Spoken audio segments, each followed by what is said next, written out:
सास की बीमारी। शादी के ठीक बाद नेहा की सास की तबीयत बहुत खराब हो गई।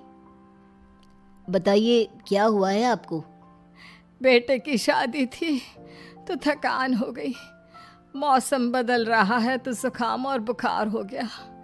ऊपर से बहू के घर का खाना पता नहीं कैसा था कि पेट भी खराब हो गया। खाना तो बहुत बढ़िया था डॉक्टर साहब, सारे रिश्तेदार तारीफ कर रहे थे। रोहित की माँ इतनी कमज़ोर है कि जरा से में बीमार पड़ जाती है। डॉक्टर साहब आप सारी जांच करके देखिए, मुझे ऐसी क्या बीमारी है कि मेरी तबीयत ठीक ही नहीं रहती। फिलहाल तो ज़्यादा कुछ नहीं है, पहले आपके जुकाम बुखार और पेट का इलाज कर लेते हैं, फिर बाकी के टेस्ट करवा लेंगे। अभी आप ये दवाइयाँ ले आइए। पिताजी मैं डॉक्टर साहब को छोड़कर और दवाइयाँ लेकर आता हूँ। माँ जी तो बीमार थी, इसलिए नेहा ने किचन संभाल लिया। माँ जी अब आपकी तबीयत कैसी है? पहले से ठीक है। आप बैठिए, मैं खाना लगाती हूँ। तेरे बाबूजी और रोहित ने खाना खा लिया? रोहित तो टिफिन लेकर ऑफिस गए हैं माँ, और बाबूजी ने खाना खा लिया है। आप शुरू कीजिए। यह क्या, खाने में इतना तेल इतने मसाले? अरे अभी अभी तो तबीयत ठीक हुई है मेरी, तुम क्या मुझे वापस बीमार करना चाहती हो? नहीं माँ जी, ऐसा नहीं है। क्या हुआ? देखो ये बहू ने कैसा खाना बनाया है। खाना तो बहुत ही स्वादिष्ट था। अरे मैं ये खाना खाऊंगी तो बीमार हो जाऊंगी ना।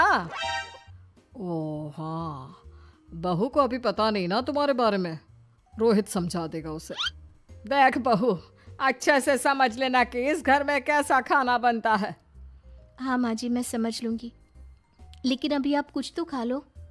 ये खाना खा लूंगी तो कल का खाना खाने के लिए बचूंगी भी नहीं। सास की बातें सुनकर नेहा उदास हो गई। उसने रोहित के घर आती ही उससे माँ जी के खाने के बारे में पूछा। आज माँ जी ने मुझे खाने के लिए बहुत बुरा भला कहा। माँ को मसालेदार और तेल घी वाला खाना सूट नहीं करता, वो बीमार पड़ जाती हैं। ऐसी क्या बीमारी है माँ जी को? पता नहीं, आज तक कई डॉक्टरों को दिखाया, कितने टेस्ट करवाए, लेकिन कोई बीमारी पकड़ में ही नहीं आई। नेहा को कुछ समझ में तो नहीं आया, लेकिन उसने अपनी सास के हिसाब का खाना बनाना सीख लिया। माँ जी आज तो खाना ठीक है ना? खाना तो ठीक है, लेकिन ये मुआ रेडियो क्यों चल रहा है इतनी तेज आवाज में? वो माँ जी मैं अकेले काम करते करते बोर हो रही थी ना, तो टाइम पास करने के लिए चला दिया। तेरा इस टाइम पास के चक्कर में मेरा सर दर्द से फटने लगा है। तेज आवाज से मुझे माइग्रेन हो जाता है। सॉरी माँ जी, मुझे पता नहीं था। तुम्हें जब तक सब पता चलेगा तब तक मैं तो भगवान के पास ही पहुंच जाऊंगी। नहीं नहीं, ऐसा मत कहिए ना माँ जी। अब मैं कहीं भूख से ही ना मर जाऊं। खाना मेरे कमरे में रख दो। बेचारी नेहा, उस दिन उसे बहुत दुख हुआ। नेहा तुम रो क्यों रही हो? आज माँ जी ने मुझे बहुत बुरा भला कहा, मैं तो सिर्फ रेडियो सुन रही थी। ओहो, तुम माँ की बातों का बुरा मत मानो, उन्हें तेज आवाज से सर दर्द होने लगता है, दर्द की वजह से बोल दिया होगा कुछ। लेकिन मुझे तो ये सब पता ही नहीं था ना, इसलिए बाबूजी ने मुझे पहले ही फोन करके सब कुछ बता दिया, और मैं तुम्हारे लिए ये हेडफोन लाया हूँ। अब तुम अपने गाने भी सुन सकती हो और माँ को परेशानी भी नहीं होगी। ये सिर्फ एक बात का हाल है, लेकिन माँ को तो हर चीज से परेशानी है। अब क्या कर सकते हैं, माँ बीमार ही इतनी रहती है। लेकिन माँ को ऐसी कौन सी बीमारी है? तुम्हें बताया तो था, किसी भी डॉक्टर को माँ की बीमारी समझ में नहीं आ रही।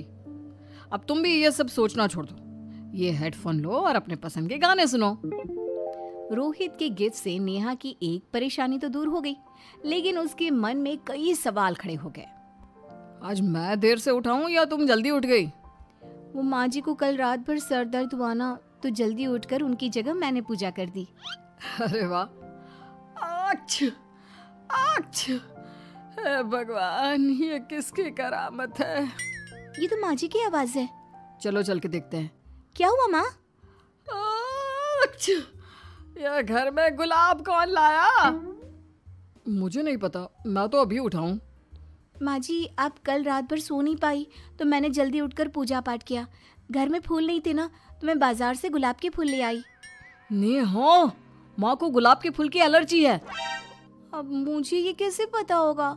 अच्छा, तुझे कुछ पता नहीं तो तू वही काम क्यों करती है जिससे मेरी तबीयत खराब हो जाए? रोहित के बाबूजी, ये बहू मेरी जान लेना चाहती है। माँ जी, मुझे ऐसा करके क्या मिलेगा? वो तो तुझे ही पता, लेकिन कुछ तो है। रोहित की माँ, बस करो। बेचारी बहू को कुछ पता ही नहीं है, बस इसलिए उससे गलती हो जाती है। जाओ तुम कमरे में। बहू, तुम रोहित की माँ का बुरा मत मानो। वो अपनी बीमारियों से इतनी परेशान है कि उल्टा सीधा बोल देती है। नहीं बाबूजी, मुझे बुरा नहीं लग रहा, मुझे चिंता हो रही है माँ जी की बीमारी की। ये बताइए कि माँ जी को ऐसी प्रॉब्लम्स कब से होने लगी? शादी के 6-7 महीने बाद से। बाबूजी, तब घर का माहौल कैसा था? अरे भरा पूरा परिवार था।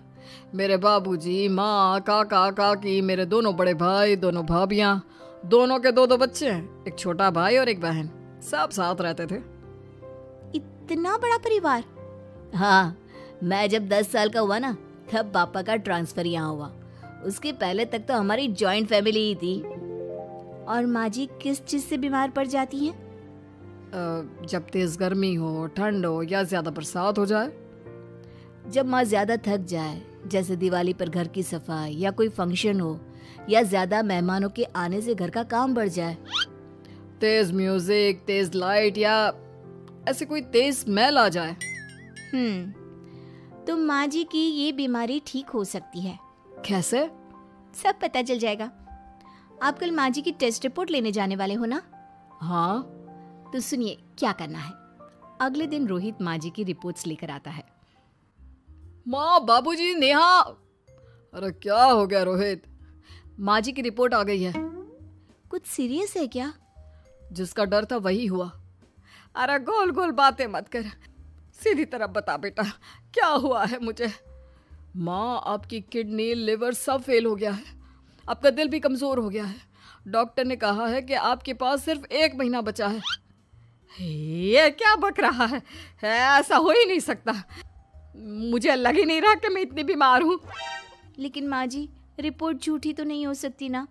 हाँ, माँ को 20 साल की उम्र से बीमारी लग गई थी, लेकिन कोई डॉक्टर पकड़ नहीं पाया और अब ये बीमारियां बहुत ज्यादा बढ़ गई हैं। हाँ रोहित की माँ, तुम्हें याद है शादी के 6 महीने बाद से तुम बीमार रहने लगी थी। अरे लेकिन वो अलग था, मुझे ऐसी कोई बीमारी नहीं हो सकती। ये तुम कैसे कह सकती हो माँ? हाँ, तुम उस वक्त बीमार पड़ी थी ना, और अब डॉक्टर भी यही कह रहे हैं, तो सच ही तो होगा। और आप तभी से बीमारी तो रहती आई हैं। अरे लेकिन तब मैं बीमार थी ही नहीं। क्या मतलब? अरे तब मैं बीमारी का नाटक करती थी, मुझे कुछ नहीं हुआ था। ये क्या बोल रही हो? हाँ, घर में इतने सारे लोग थे और सबसे छोटी बहू मैं थी, तो सारा काम मुझे करना पड़ता, इसलिए काम से बचने के लिए मैं नाटक करने लगी। लेकिन आपको अभी भी वही बीमारियां होती है ना माँ? हाँ, अगर नाटक था तो ये प्रॉब्लम तुम्हें अभी क्यों होती है? इसका जवाब मैं देती हूँ। माँ जी कई महीनों तक नाटक करती रही, इसलिए इनके दिमाग ने धीरे धीरे इस झूठ को सच मान लिया और इनका दिमाग उन बीमारियों का एहसास कराने लगा। हैं? ऐसे भी होता है क्या? हाँ माँ जी, इसे प्लेसिबो इफेक्ट कहते हैं। जब आप बात बात पर बीमार पड़ने लगी तो मैंने अपने मामा से बात की, जो एक साइकोलॉजिस्ट है। उन्होंने बताया मुझे। तो ये रिपोर्ट्स? मैंने झूठी रिपोर्ट बनवाई थी नेहा के कहने पर, ताकि आप सच बताएं। यानी मुझे कुछ नहीं हुआ? नहीं माँ जी, और आपकी इस प्रॉब्लम का भी सोल्यूशन है। हम किसी अच्छे साइकोलॉजिस्ट को दिखाएंगे और आप जल्द ही ठीक हो जाएंगी।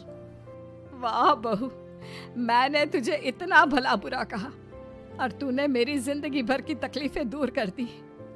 थैंक यू और सॉरी बहू। अरे मुझे भी तो सॉरी कहो, पूरी जिंदगी तुम्हारी सेवा की है, वो भी झूठ मूठ की बीमारी के लिए। हाँ हाँ, आप भी माफ कर दो मुझे, बस सॉरी। तो इस तरह नेहा ने अपनी सास की बीमारी पकड़ भी ली और ठीक भी कर दी।